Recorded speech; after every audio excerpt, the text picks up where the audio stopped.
यूं ही नहीं ताज ताज बन जाता है। शिल्पकारों का हुनर और चुनिंदा संगमरमर ताज को नायाब बनाते हैं। कुछ ऐसे ही चुनिंदा जगहों से बस खास ही चुनकर लाता हूँ।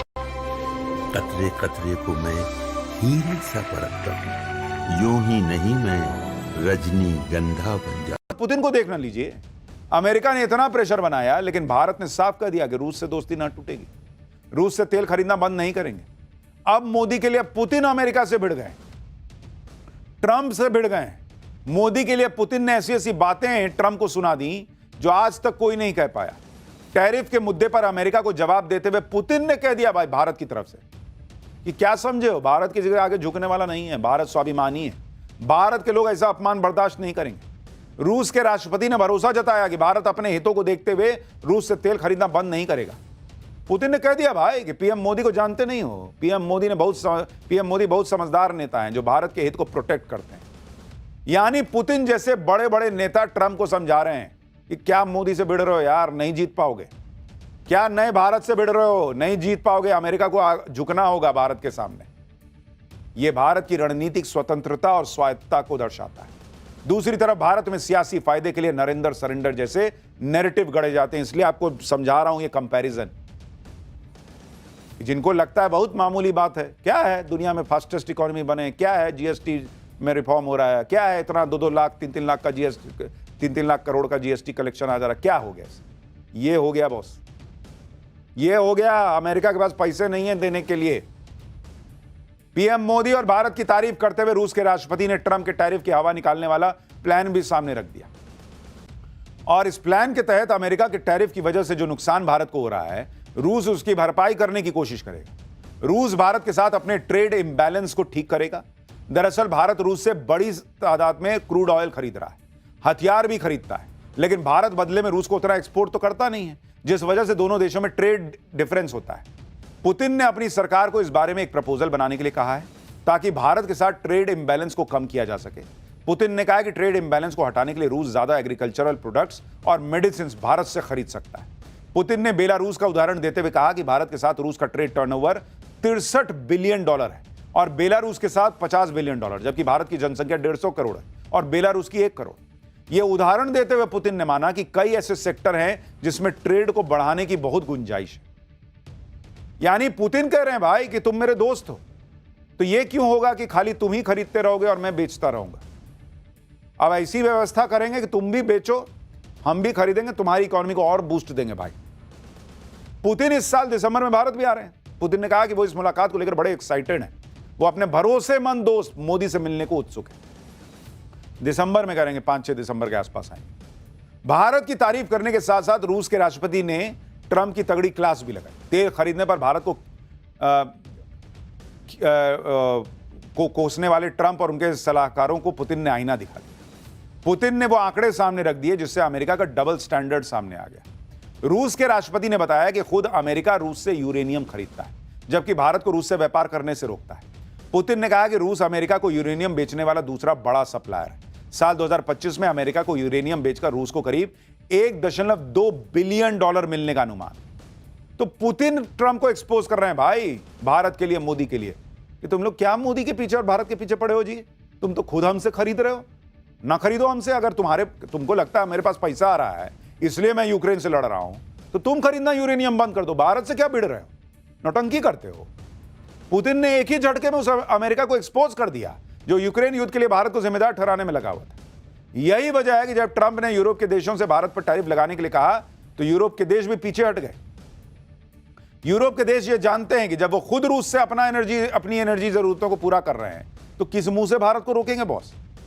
यानी एक तरफ तो दुनिया के बड़े बड़े नेता भारत की ताकत को मान रहे हैं, नरेंद्र मोदी के नेतृत्व में नए भारत का जलवा मान रहे हैं, और राहुल गांधी, कांग्रेस पार्टी, भाई ये लोग ऐसा माहौल बनाने में लगे हैं जैसे मोदी ने सब बर्बाद कर दिया।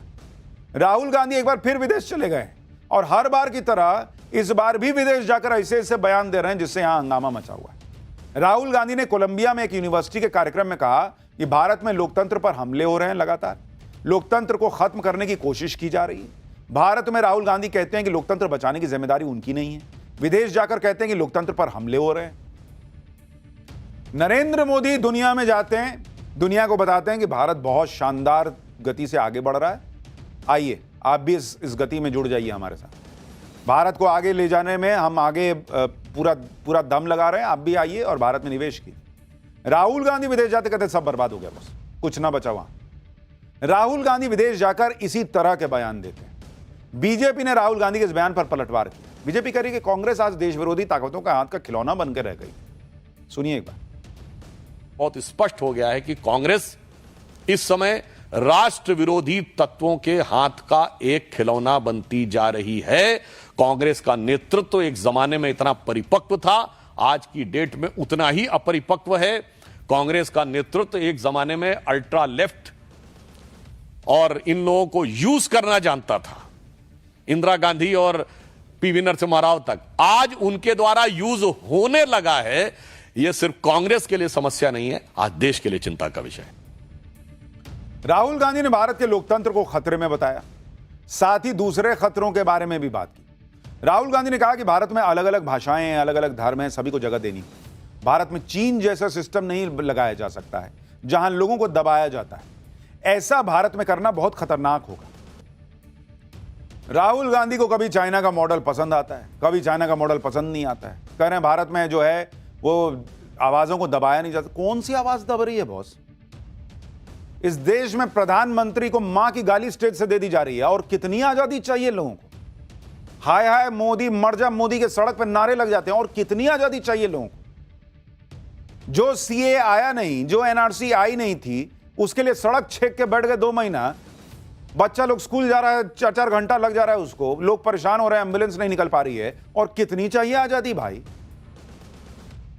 क्या आजादी में चाहिए इन लोगों को? मुझे समझ में नहीं आता है। राहुल गांधी विदेश से ऐसी बयानबाजी को पहली बार कर रहे हैं। जब विदेश जाते हैं इसी तरीके की बात करते हैं और फिर फंस भी जाते हैं। आप देखिए अप्रैल 2025 में अमेरिका के बोस्टन में क्या कह दिए कि चुनाव आयोग कॉम्प्रोमाइज्ड है, इसके सिस्टम में कुछ तो बहुत गलत है।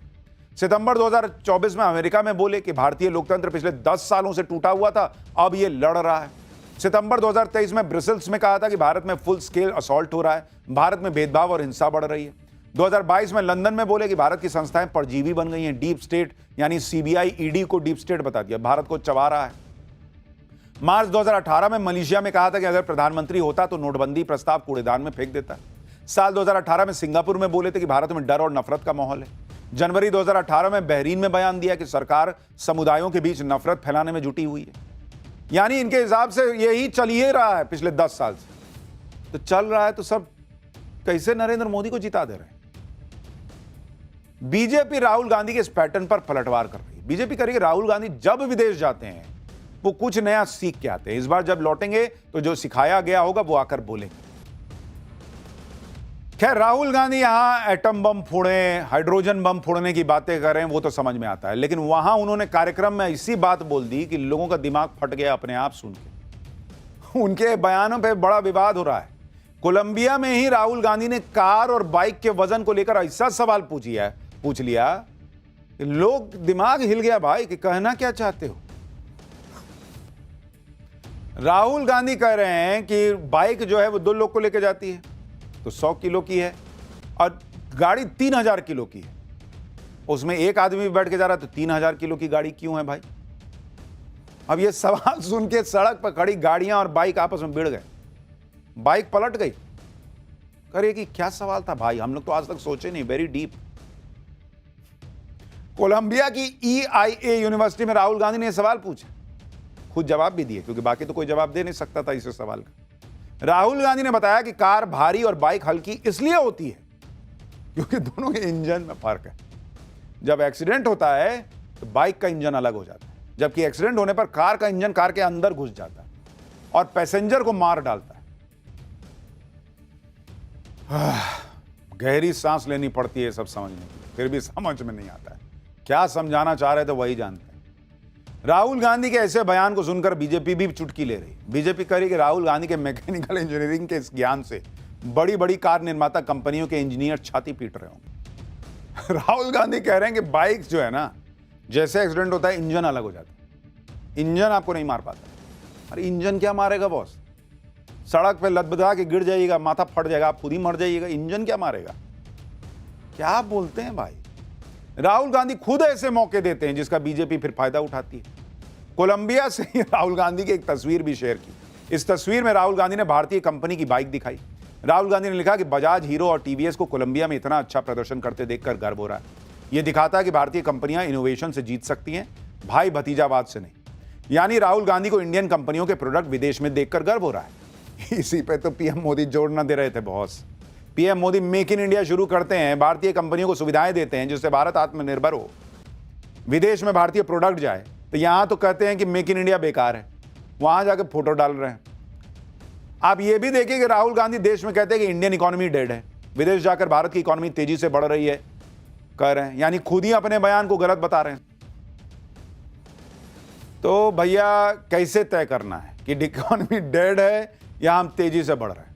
इंकी पिंकी पोंकी पो कर लें, आज मूड पे है कि आज डेड इकोनॉमी है, कल कोलंबिया गए तो वहां इकोनॉमी ठीक तेजी से बढ़ रही है। क्या बोलूं मैं, खैर छोड़िए, इनका जो हाल है सो है ही है। पाकिस्तान का हाल अब आपको बताता हूं, जिसमें बड़ा बवाल मच गया है भाई। पीओके में ऐसा भयंकर बवाल, पाकिस्तान की फौज को वहां पब्लिक ही क्यों पीट रही है। मुनीर के होश उड़े, शहबाज की हवा टाइट, पीओके में वो हो रहा है जो कभी ना हुआ बॉस। देखिए क्या हो रहा है पीओके में। भारत ने ऑपरेशन सिंदूर में असीम मुनीर की फौज को जमकर पीटा। वो दिन है और आज का दिन है। पाकिस्तान की फौज की पिटाई का कार्यक्रम थम नहीं रहा और अब पिछले 4 दिन से पाकिस्तान के कब्जे वाले कश्मीर यानी पीओके में पाकिस्तानी फौजियों की जमकर पिटाई चल रही है। पीओके के लोगों का जहां कहीं पाकिस्तानी फौज दिखता है उसको पकड़ के रगड़ देते हैं, पीट देते हैं, सूद देते हैं। पाकिस्तानी फौजियों का जान बचाना मुश्किल हो रहा है भाई। पीओके के लोग पाकिस्तान के फौजियों को सिर्फ पीट ही नहीं रहे बल्कि उनकी वर्दी उतारकर उसकी नीलामी कर रहे हैं। ये देखिए, हालांकि इस 2 कौड़ी की वर्दी को खरीदता कौन होगा भगवान ही जाने। लेकिन आखिर पीओके के लोग पाकिस्तानी फौजियों के खून के प्यासे क्यों हो रहे हैं? मुनीर की फौज ने पीओके में ऐसा क्या कर दिया कि लोग दौड़ा दौड़ा कर मार रहे हैं? पाकिस्तान में क्यों कहा जा रहा है कि अब किसी भी वक्त पीओके भारत के पास वापस चला आएगा? आज आपको बताऊंगा। पीओके में इस वक्त अब तक की सबसे बड़ी बगावत का बिगुल बज चुका है। हमारे यहां एक गाना था, महंगाई डायन खाए जाते हैं, वहां चल रहा है मुनीर डायन खाए जाते हैं। पीओके में इस वक्त वहां की जनता और मुनीर की फौज के बीच युद्ध का मैदान बन गया है। लोग फौज से इस कदर गुस्से में हैं कि उन्हें देखते ही जान लेने पर उतारू हो जा रहे हैं। आप तस्वीरें देखिए बॉस। पीओके में मुनीर के इन गुर्गों का बड़े जबरदस्त तरीके से भूत उतारा जा रहा है, पकड़ पकड़ कर पीटा जा रहा है, गिरा गिरा कर मारा जा रहा है। लोगों से पिटने के बाद पाकिस्तान के फौजियों की सांसें उखड़ गई। सोचिए भारत ने इनका क्या हाल किया होगा। पब्लिक के सामने ऐसे पड़े हुए हैं। पीओके में सरेआम असीम मुनीर की इज्जत नीलाम हो रही है। अब एक और वीडियो आपको दिखाता हूं। सड़क के किनारे पाकिस्तानी फौजियों और पुलिस वालों के हेलमेट्स, शील्ड्स और जैकेट्स का ढेर लगाया जा रहा है।